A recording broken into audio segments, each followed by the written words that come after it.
Hey folks, Kevin here. Well, it's November 6, 2020, and these last couple of weeks, besides doing the gardening stuff and harvesting and seed saving, one of the things that's really important to do is to do some of the transplanting of either the seeds that I started last year, which are anywhere from 8 inches to 2 feet tall, and also transplanting some of the trees along the living fence and all. So what I thought I'd do is I throw the helmet cam on and we'll go take a look at some of the things that I've been moving around on the property and re-establishing some living fences. So here we go. Okay, I thought I'd start over here. Previously I had all of the fig trees out in this area.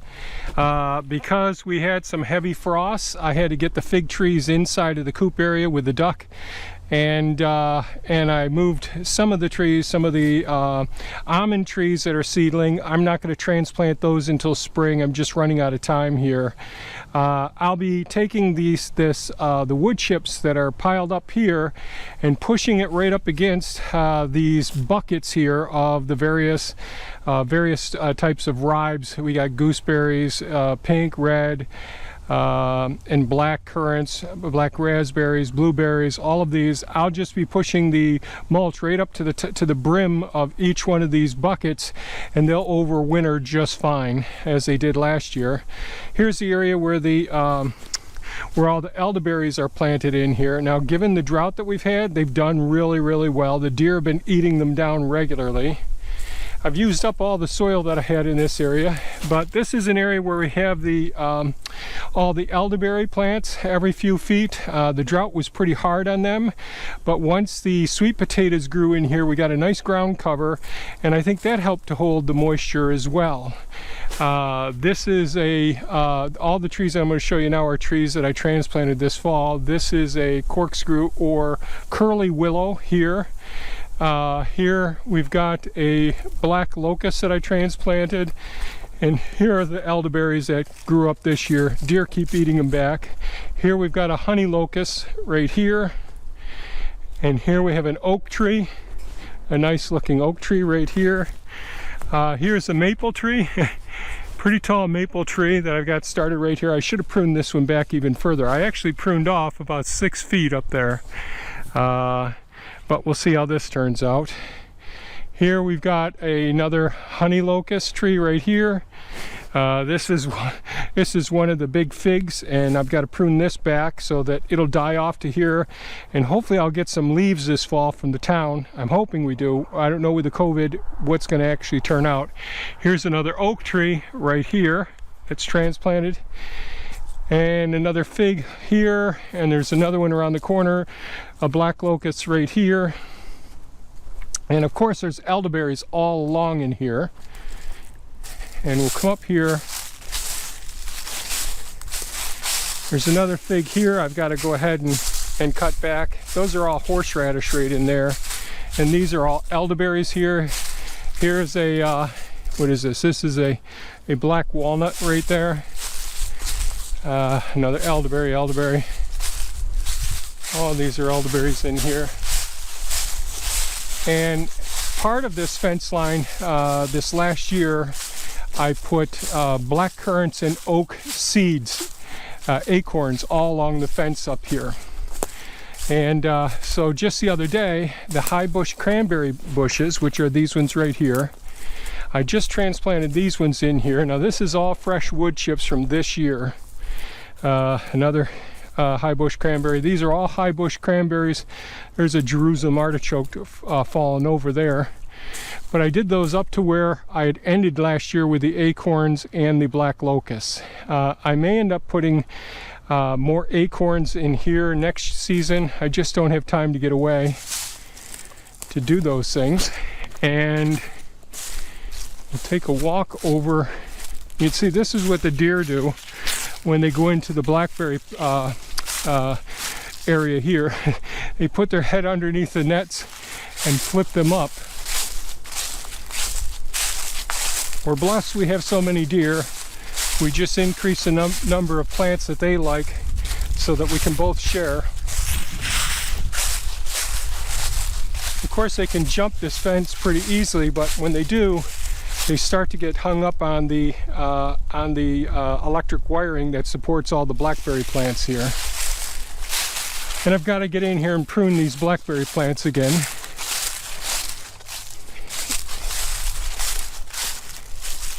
And this is in the second food forest right up in here. And what I had all along in here were the high bush cranberry bushes. There's still one back up on the top of the mound here.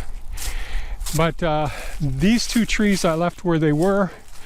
But the rest of these trees I went ahead and brought out. These are mostly apples. There's a couple pears, peach up at the other end.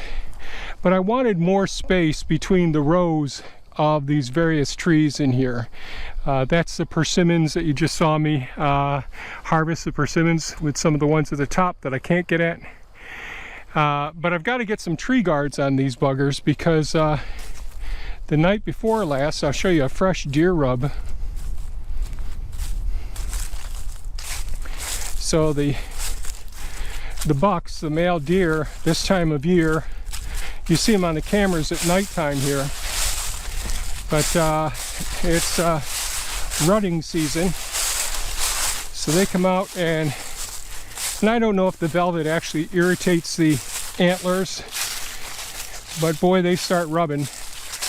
And I've lost a fair number of trees in the past, so those plastic tree guards that I have, I'm going to go ahead and prune all of them to about this height, because this is about the height that they do most of their damage. And as you can see, they did quite a bit of damage to this one.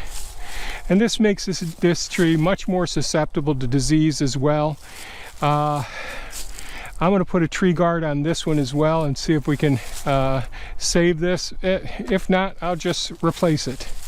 This is one of the black currants after they've lost their leaves this season. And again, this whole slope here, I'm going to change this and make it much more gradual in the future. It's just a little bit hard to maintain them when they're such a significant slope. So we'll head over to the forested area where we're putting living fence in the woods over here.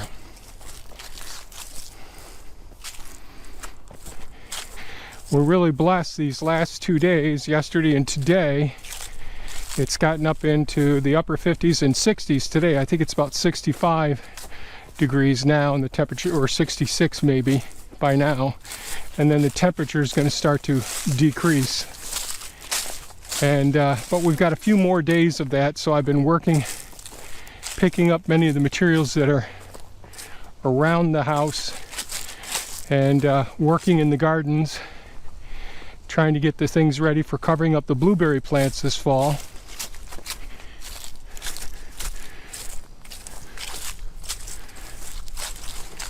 So in 2019, in the spring of 2019, I posted a video about using some of the curly willows or corkscrew willows, whatever you want to call them.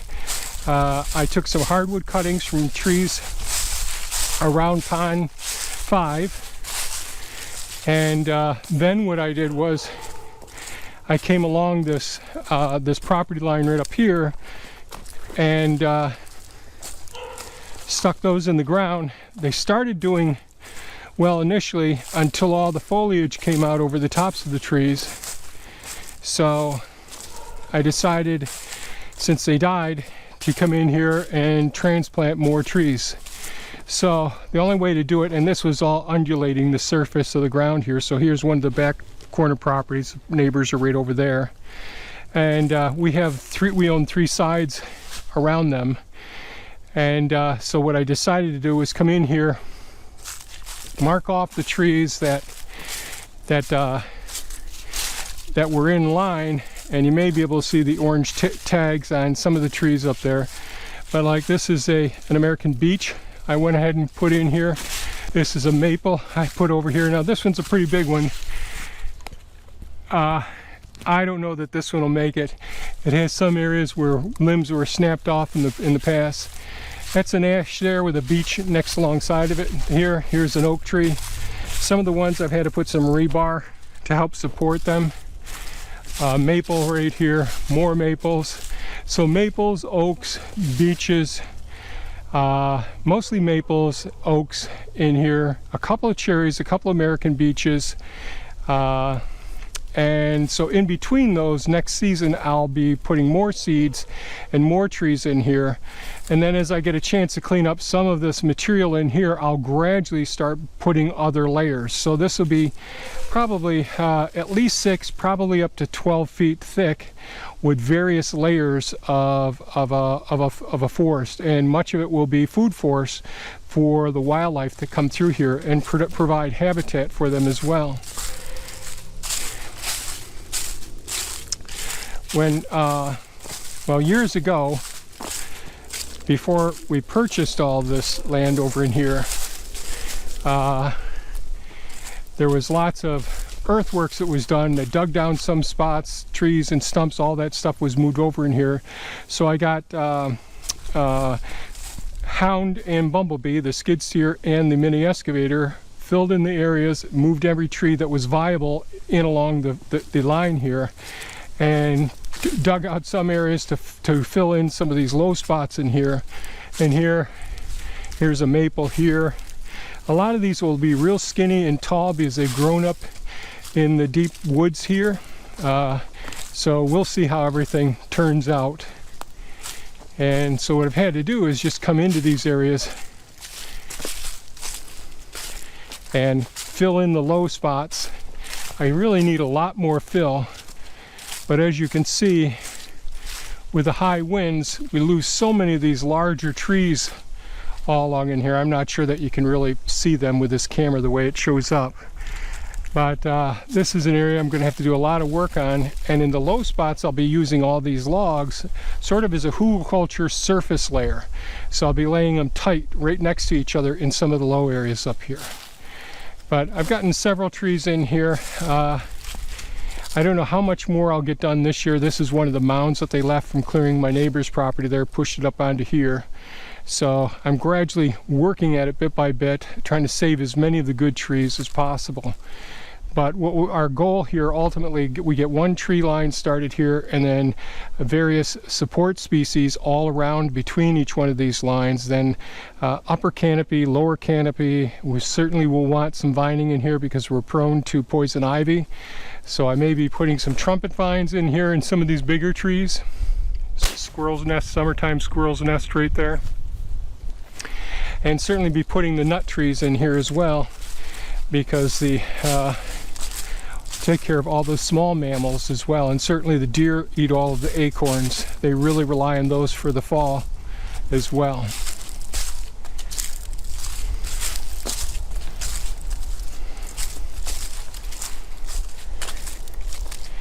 And also up in the third food forest, I won't show in this video, but I have probably when I do the garlic video, which has got to be done pretty soon. I ended up putting a lot of peach trees up in that area, and I ended up during the summertime taking some of the larger trees out of the area and use that for filling in, making access roads for around the beaver ponds. Well, that's a walkabout to some of the areas that I've been working on with transplanting trees. I realize it's fall, so I wait until the leaves are off the trees or are about to fall off. Some of the trees take a while to lose their leaves, such as the American beech. There's the last one. Certainly the oaks are close to that as well. But that is the safest time. So the energy for requirements from the root structure isn't as high during the dormant time in the fall to springtime. That can be spend more time working on the roots. So all three areas, two areas of living fence. So right on the area where the fencing I just showed in the beginning, where the fence is next to my neighbors here by the potted plants. That area there, you know, since it's been a drought, the elderberries didn't get as big as they could have gotten. The deer certainly munched them down. But we got the trees in there. It's several feet deep of wood chips, but they've been breaking down over the years. I have added more soil to it. I didn't add mycorrhizal fungi to those ones. It was just too much of an issue with me operating the mini excavator with the great big trees. So all the great big trees, I was unable to use the mycorrhizal fungi. I was able to get the high bush cranberry bushes and put them alongside of the north-south running fence there, as you could see, so that we're getting more of these bush-like ones. I actually like them a lot. I know people make jams and jellies from the high bush cranberry, and they can make wine from it. I don't see the need for it. They're a little bit too tart. Most of the things we want to get them into our smoothies. But they really, the wildlife absolutely love them. They have beautiful coloration. They have beautiful white flowers in the springtime, beautiful bright red berries in the fall and winter months, and the birds go nuts for them as well. The deer like browsing on them. So I'll be propagating more of those. I think that'll make a really nice living fence. It is not just a visual barrier, it's a good sound barrier, it's a good habitat structure, it's good foraging plant for the wildlife in the area. And so I think that, and it'll be a good windbreak along the western side where our high winds come out of. So I think that'll be really nice. I've got to get some good stable trees, some good oak trees over there possibly. I thought about putting more of the, excuse me, more of the almond trees over there, but I don't want, because it's on a property line, my first choice would be black walnuts in there, but I don't want a neighbor to have to deal with in the fall with all of the husks falling down and the seeds from the black walnuts falling down on a neighbor's property. So those are things I'm just sharing with you as I thought about things. There will be a couple other layers of plants going along that northwest boundary line as well. I forgot to mention in the first food forest, I think I mentioned briefly before and I didn't show you today, I took out a couple of the three of the nectarines. They produce beautiful nectarines, but after they had the deer rub, they got the brown rot so bad that I actually took those trees out. I put new fresh peach trees that I grew from seed. And when you grow peach trees from seed, there is cross-pollination, so you never know what they're going to taste like. I may end up having to graft onto them, but I'm going to let them get to the size where they start producing fruit and see, geez, do I have another delicious peach there? That's worked out very well for me in the past, so we'll see what happens with those trees. And in the third food forest, which I didn't show, there's an area where I planted quite a few different peach trees up in that area as well. A couple more persimmons up in that area. I've got to propagate some more persimmons trees as well. And I'll show you that area when I do the garlic planting, because it's just about that time right now. Then in the woods, in the forested area where I used Hound, the skid steer, and Bumblebee, the mini excavator, clearing out and smoothing out the property somewhat so I could get down there. But every tree that I saw that was potentially viable, even if it was 30 feet tall, I went ahead and dug a hole, appropriate size hole for it, transplanted those trees into there. Snapped a lot of bungee cords because I use those to hook to the stick and the boom on the excavator when I'm moving these trees. And we have so much forested area, those trees are constantly bouncing into each other, so they do get some damage as I'm doing it. But because of the way of me having to move things and try to support them and get the root ball supported well, I didn't get the mycorrhizal fungi down in those ones. In the second food forest, where I walked up to, where I took the high bush cranberry bushes out, I was able to, except for the first tree, be able to put mycorrhizal fungi in each one of the holes. The mycorrhizal fungi we want to have associated with the roots. So if they have intimate contact, that's going to extend their root resources. So it's a symbiotic, a mutually beneficial symbiotic relationship with the plants. And I'll have more to talk about that in the future, possibly this winter when I get some more time as well. So I've got to get some tree guards on things. I got to get things really, going to have to get the leeks out of the grounds, got to get the beans off the trellises and all. And then I got to get these beds ready for winter, get some tarps down as well. I've been working on that as well throughout the process. But I wanted to give you an update how things have been going, the transplanting time. I believe that fall and spring are the best times to do any transplanting, and fall, this part of the country. If you can, always inoculate the roots with mycorrhizal fungi when you're planting bare root trees or removing root balls like I did today. I think that's beneficial as well. So without belaboring any more of these topics and all, if you found this video of value, please give us a thumbs up, share it with your friends. By all means, if you have comments or questions, that's really important so we can all learn from each other as well. Leave those below. And take good care of yourselves, folks. It's challenging times ahead of us here going into winter. Take care. Bye-bye now.